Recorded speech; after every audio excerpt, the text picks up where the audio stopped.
Il y a des nuits où un bip devient une accusation.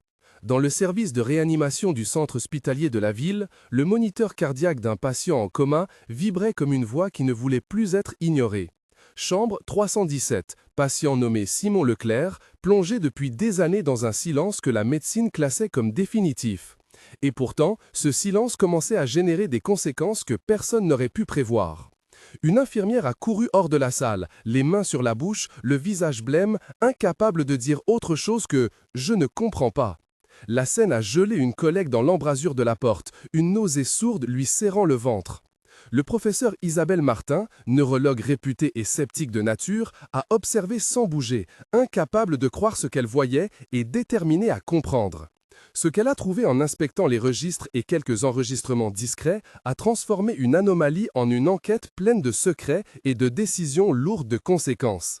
Restez jusqu'à la fin et dites-nous dans les commentaires que feriez-vous si vous découvriez quelque chose de inimaginable derrière les portes d'un service hospitalier. Il faut trouver la vérité avant qu'elle ne s'évapore. La première alerte est arrivée comme un petit glissement de routine qui ne collait pas.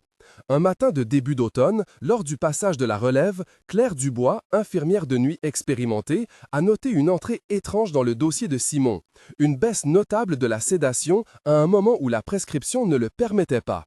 Elle a consulté le rapport papier et l'a trouvé griffonné, avec des initiales peu lisibles. À voix basse, elle a demandé à Amélie Rousseau, collègue du même service, « Est-ce que tu as fait la modification de la perfusion ce matin ?»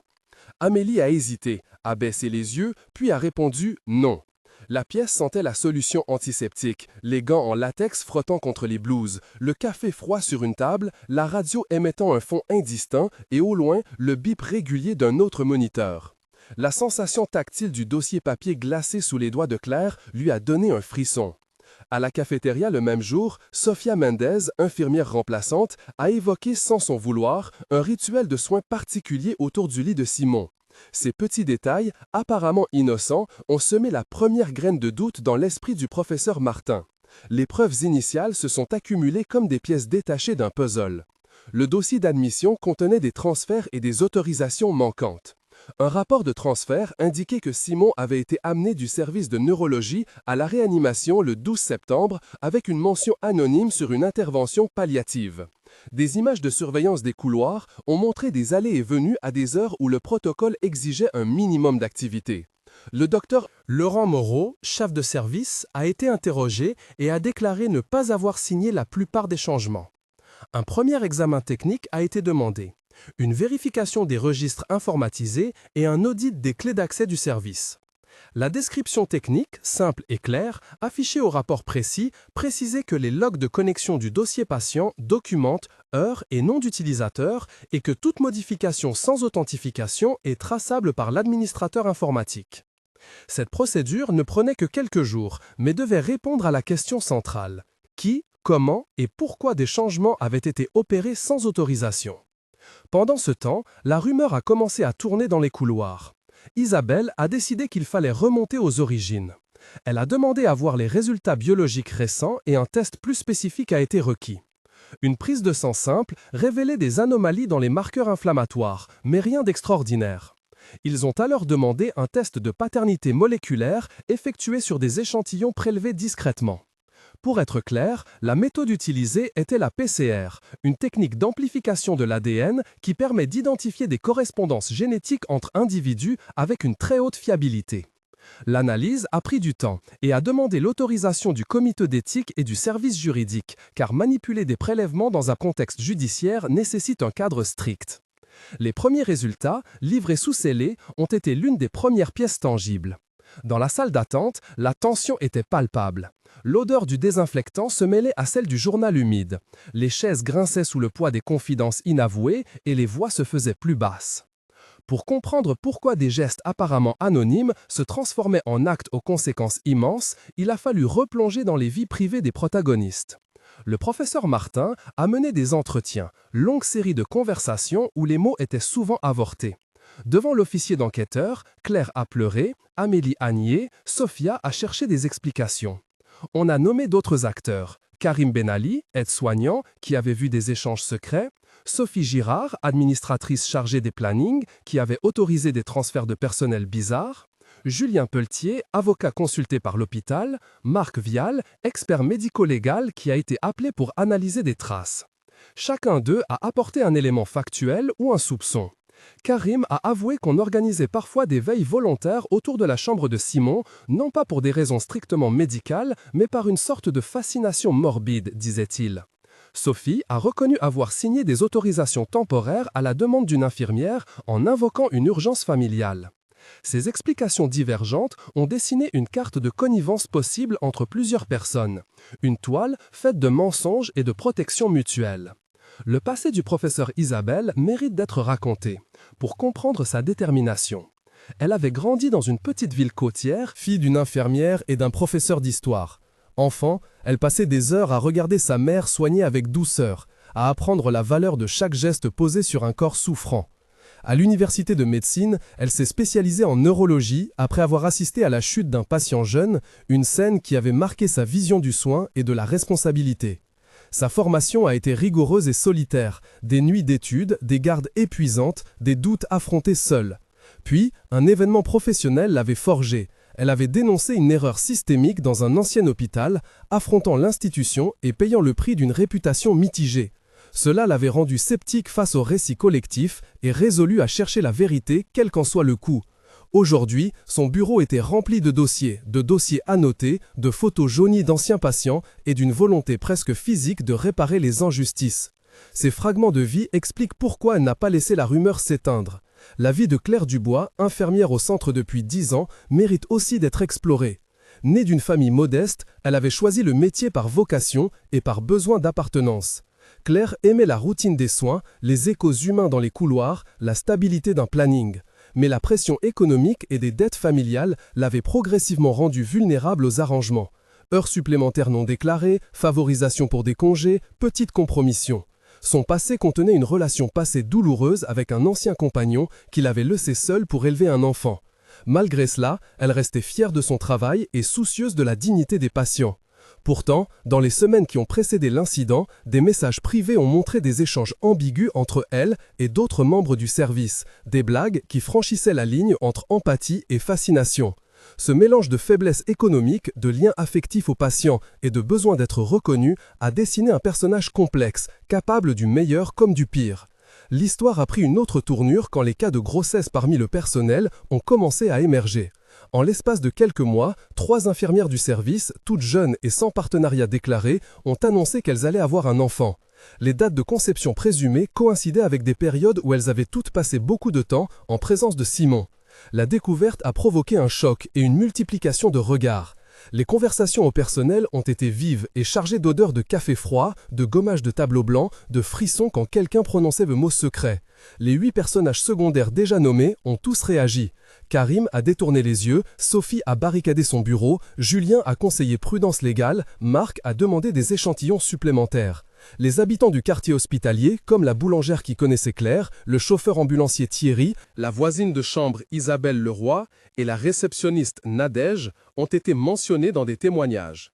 Chacun a une action: signer une attestation, confirmer des horaires, déposer une plainte, témoigner d'allées et venues. La multiplication des acteurs a rendu la situation publique et a installé un climat de suspicion généralisé.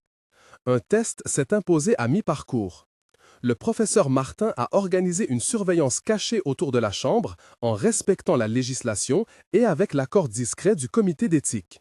Les images ont clairement montré des séquences de soins où le contact entre patients et soignants dépassait le strict cadre professionnel. Mais les images seules ne disent pas la nature ni le consentement. Une série de dialogues enregistrés a révélé des mots prononcés à mi-voix, des rires étouffés et des moments où des gestes semblaient répétés avec insistance. La tension a augmenté. Dans une scène clé, Isabelle a confronté Claire dans une salle de repos. Ils ont parlé ainsi. Isabelle a demandé pourquoi il y avait ces incohérences dans les rapports. Claire a répondu « Je ne voulais pas faire de mal ». Isabelle a insisté « Il faut des explications claires ». Claire a sangloté « Ce n'était pas prévu, j'ai été fragile ». Isabelle a demandé « Qui d'autre était impliqué ?» Claire a murmuré « Je ne peux pas tout dire ». Isabelle a menacé de porter plainte. Claire a supplié de protéger ses enfants. Isabelle a rappelé le devoir de signalement. Claire a admis quelques vérités partielles. Isabelle a dit « Nous devons protéger le patient en premier ». Claire a conclu « Je comprends ». 8 échanges serrés, denses, où la respiration et le bruit des machines se confondaient avec les mots. Les descriptions sensorielles de la scène incluaient le goût métallique du stress dans la bouche, le crissement des sièges, la chaleur humide des halogènes, l'odeur de lessive sur les blouses et le contact rugueux des mains d'Isabelle sur les épaules de Claire. Le moment de vérité est venu lors d'une confrontation plus large, organisée par l'hôpital en présence de l'avocat, M. Julien Pelletier, du directeur, du professeur Martin et des représentants du conseil d'éthique. Les dialogues ont été longs et tendus, comportant plusieurs tours de parole. Les échanges ont été au nombre de 10 lorsque la parole a circulé entre les accusés et les accusateurs. Le professeur a demandé une explication formelle. Claire a essayé de justifier par la compassion. Amélie a nié toute implication. Sophia a expliqué qu'elle assistait simplement aux soins. Karim a décrit une atmosphère de culte autour du patient.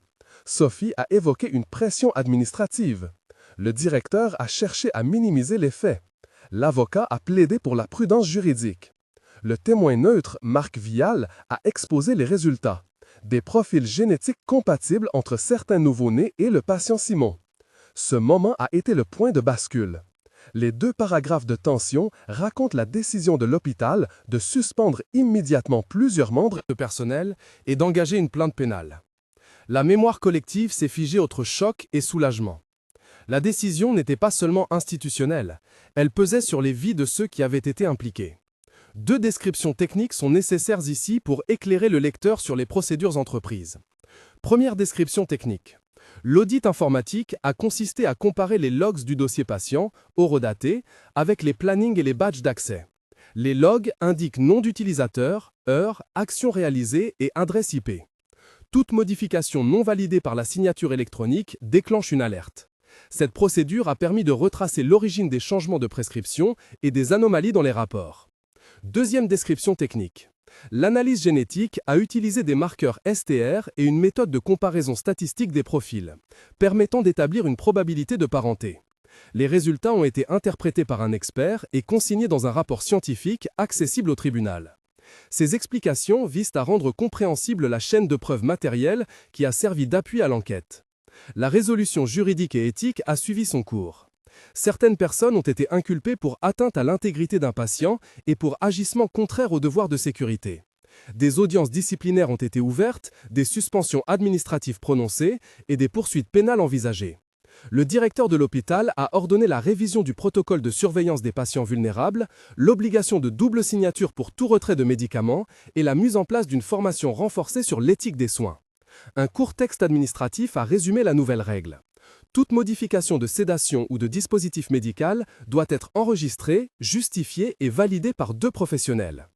L'avocat de la défense a tenté de négocier des mesures alternatives et des contre-expertises, invoquant l'état de fatigue et la pression psychologique.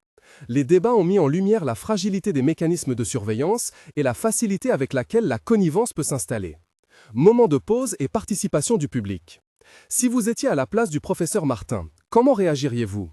Comprenez-vous la tentation de protéger des collègues face à la honte et aux conséquences ? Écrivez dans les commentaires. Vous débrancheriez ou vous préserveriez la vie telle qu'elle est ? Vos réponses aident à comprendre la diversité des positions morales et alimentent le débat sur l'éthique des soins. Partagez si vous pensez que la loi doit être renforcée ou si la compassion devrait parfois primer. Votre voix compte. Et si vous souhaitez suivre d'autres enquêtes comme celle-ci, abonnez-vous discrètement pour recevoir les prochains épisodes. Les audiences ont livré des verdicts contrastés. Certaines infirmières ont été reconnues coupables d'actes qui constituaient une atteinte grave à la dignité du patient. D'autres ont obtenu des peines avec sursis, prise de conscience et parcours de réinsertion. L'hôpital a accepté de verser des réparations aux familles concernées et a coopéré avec les autorités pour améliorer ces procédures. Les conséquences institutionnelles ont été lourdes: renouvellement des équipes, formation obligatoire, contrôle renforcé des accès et de la chaîne de soins. La responsabilité morale a suscité des débats publics sur la manière de protéger les patients les plus vulnérables et sur la part d'humanité qui peut basculer en déviance. Épilogue, 1 mois plus tard. 1 mois après les premières révélations, le service était transformé. Les couloirs paraissaient plus silencieux, non pas apaisés mais tendus. Le professeur Martin recevait des messages de soutien et des critiques. La presse locale avait couvert l'affaire en détail et les familles des nouveau-nés cherchaient des explications. Le patient Simon était resté en réanimation, son état inchangé, mais désormais sous surveillance renforcée. Des séances de soutien psychologique avaient été mises en place pour le personnel, certains employés étant en arrêt maladie, d'autres entamant des procédures de rupture conventionnelle. La salle des dossiers se remplissait de rapports, d'analyses et de recommandations. On avait mis en place un comité externe pour auditer l'application des nouvelles mesures. Le climat émotionnel oscillait entre soulagement et colère, entre l'envie de comprendre et la peur des jugements. Épilogue, 3 mois plus tard. 3 mois plus tard, des décisions administratives avaient été actées. Plusieurs anciens salariés avaient été licenciés pour faute grave après instruction disciplinaire. L'hôpital avait publié un rapport public sur les changements de protocole. Des formations obligatoires en éthique et protection des patients avaient été suivies par l'ensemble du personnel. Les naissances liées à l'affaire avaient déclenché des procédures de filiation et des mesures sociales. Certains enfants étaient placés sous attention sociale, l'hôpital participant financièrement à des aides. La réputation du centre restait entachée, mais l'institution communiquait ouvertement sur ses efforts de réparation et de prévention. Le professeur Martin avait été appelé à témoigner lors d'une table ronde sur la déontologie et la responsabilité collective. Les débats avaient jeté une lumière crue sur la porosité des bordures éthiques lorsqu'elles ne sont pas surveillées. Épilogue, 6 mois plus tard. 6 mois après le début de l'affaire, on voyait quelques signes de réparation. Le travail de reconstruction institutionnelle était en cours, avec un plan pluriannuel de prévention et la nomination d'un délégué à la protection des patients. Les cours prochaines au tribunal avaient abouti à des peines variables, certaines personnes acceptant des mesures de réparation sociale et professionnelle, d'autres étant condamnées à des peines plus sévères. La communauté hospitalière avait commencé des ateliers sur la vulnérabilité et le consentement, et plusieurs soignants avaient quitté le métier pour se réorienter. Les enfants nés dans le contexte traumatique avaient reçu un accompagnement psychologique. L'ambiance dans le service restait durablement marquée, mais des trajectoires de réparation avaient émergé. Le professeur Martin, quant à elle, avait obtenu une reconnaissance pour son rôle d'alerte, mais se sentait parfois accablée par les répercussions humaines. Elle continuait à travailler, à réformer les protocoles et à former les jeunes médecins à l'éthique du soin. Au bout du compte, cette histoire n'a pas seulement révélé une chaîne de fautes et de complicité. Elle a exposé la fragilité des liens humains dans des lieux où l'on attend la protection avant tout. Elle a posé la question de la responsabilité collective. Comment protéger la vulnérabilité sans transformer la compassion en entrave de la vérité? Les procédures techniques et juridiques ont permis d'établir des faits et de donner des réponses, mais elles n'ont pas effacé les cicatrices laissées sur des vies. Si vous avez été touché par cette histoire, abonnez-vous pour suivre d'autres enquêtes qui mettent la lumière sur les zones d'ombre du soin. Et souvenez-vous, dans un couloir silencieux, un petit geste peut être une tempête ou une clé pour la vérité.